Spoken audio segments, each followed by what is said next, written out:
good morning. It's Saturday and Iowa is experiencing some cold weather. You know, yesterday had snow in Des Moines, some flurries. It melted when it hit the ground. This weekend, yeah man, lows of 20s. So I had to get all my paint products that was by the corn burner away from the corn burner so I could get it fired up and warmed up. So if you can see, let's see if I can zoom in on it. Yes, you can see the corn burner is going. It's doing a good job. Let me back this up. As you can see, yeah, the garage is still a mess. But let's see if I can zoom in on it. Yep. 60. Oh. Let's turn around. Our friend, my son's friend's gonna come over tomorrow, help me put all my paint products in the house so it don't freeze. And just to be safe, that's why I lit the corn burner. Now, it seems like Busman has more of didn't work out or what not to do videos. Alright, glazing compound from Napa. Now I had some just like this from Eastwood. It's a 2-part glazing compound to take care of, you know, scratches, little imperfections.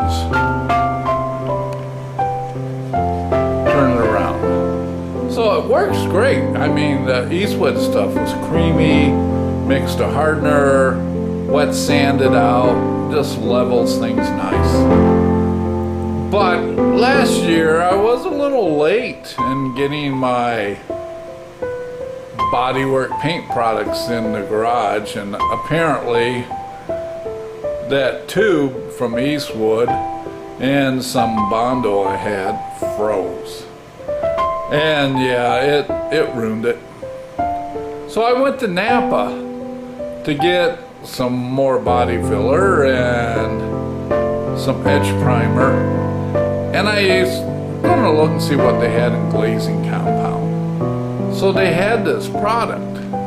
Yeah, they had it right here. And so I got it off the shelf and I asked the guy at the counter, I said, "Where's the little tube of hardener at?" And he said, "Oh, our glazing putty filler compound doesn't use hardener. It's like the stuff from the 70s. You just, you know, squeegee it on and it dries." And it's like, well, never seen one in a tube with that size, but all right, that's one less step. I've used it before in the 70s. It does pretty good. Shrinks up a little, but so you've seen in my video then when I put the 2K primer on, I put the glazing compound from this tube. Yes sirree, spread it around where I needed it without the hardener.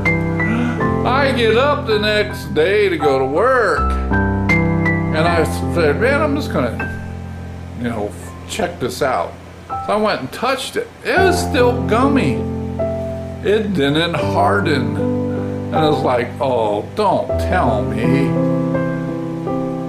Yeah, besides patience with bodywork and paint, you probably should take the time to read the instructions. So, on the back of the tube, it starts out with 2-part glazing compound. It's like, are you kidding me? So that night when I got home from work, man, did I have a mess. I took a plastic body applicator scraped the gummy stuff off as much as I could. I couldn't get it all.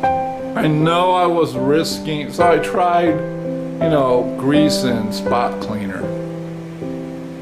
Was not strong enough to lift the residue. I tried wet sanding, it just gummed stuff up. It was worse. It's like, man, I don't like doing this, but I got some solvent that you use for polyester paint. It lifted it off, but as I thought might happen on some areas, it got underneath the primer and lifted it. So I started wet sanding, and my patience was gone. I put the 2K primer on, it flowed out nice. And initially, I'll back up, when I stripped it and put etching primer on it, I knew there were areas I need like body filler, not glazing compound. So I get out my Eastwood stuff, and it had crud in it. I mean, guess the weather got to it. If you ever did drywall work with drywall mud, sometimes it dries and you get cracks in it, and you go to spread it, and all of a sudden you got this deep long scratch. Well, man, that's what was happening with the body filler.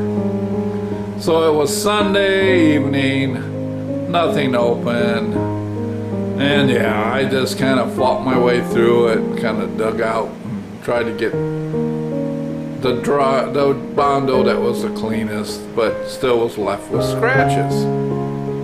And it's like, okay, well then I'll put the 2K glazing compound, not 2K, but 2-part. And I used the Eastwood stuff at the same tube before. It worked great.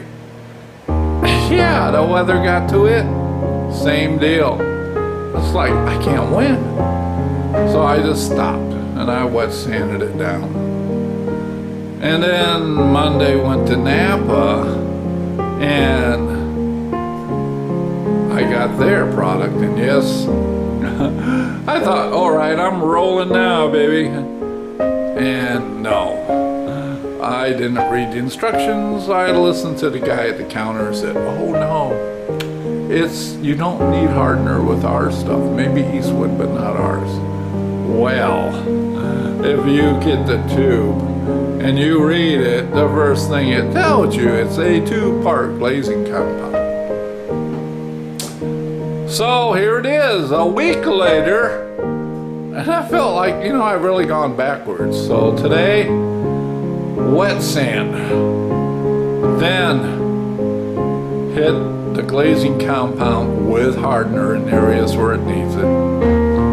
Wet sand, and then I'll probably have to put another coat or two, 2K primer, wet sand again before paint. Yes, body work takes patience, and especially when you're impatient, you're going to need the patience to undo what you shouldn't have done. So I'll bring you back. As you can see, I got this broke through here, so I have to take care of that. So I will wet sand it. Got my bucket of soap, got my wet sand. We'll put fresh paper on it. And the corn burner's going and it's nice and warm. All right, got both sides wet sanded. And I just put a fresh coat of glazing or spot putty on. And yes, this time I mixed it with hardener. So, lesson learned.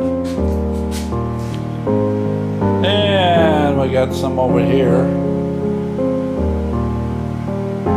Maybe too generous of an amount, but this stuff wet sands pretty good, especially when you have hardener added to it. But yeah, I got a wet sand, just a little more.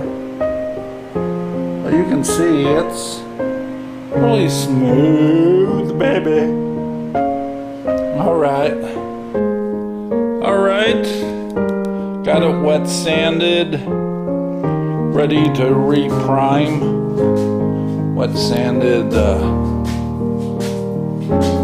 glazing compound with hardener this time, so. And we got the got the engine deck lid and the rear hatch. So it's wet sanded. The underneath side is wet sanded. And basically the underside is ready for the finished cover coat, the color coat. So, yeah, it would be cool if I primed it tonight and let it set and cure all night. But I'm sorry, fellas. My legs and feet are done. You know, I'm finally learning to respect them, and when they say they had enough, no matter how close I am to finishing the task, I've learned to listen. But yeah, it wet sanded out pretty good. Got a little fat edge here. I can see that. I'll have to touch that up. Feather that a little. But we're looking close. Yes, sirree.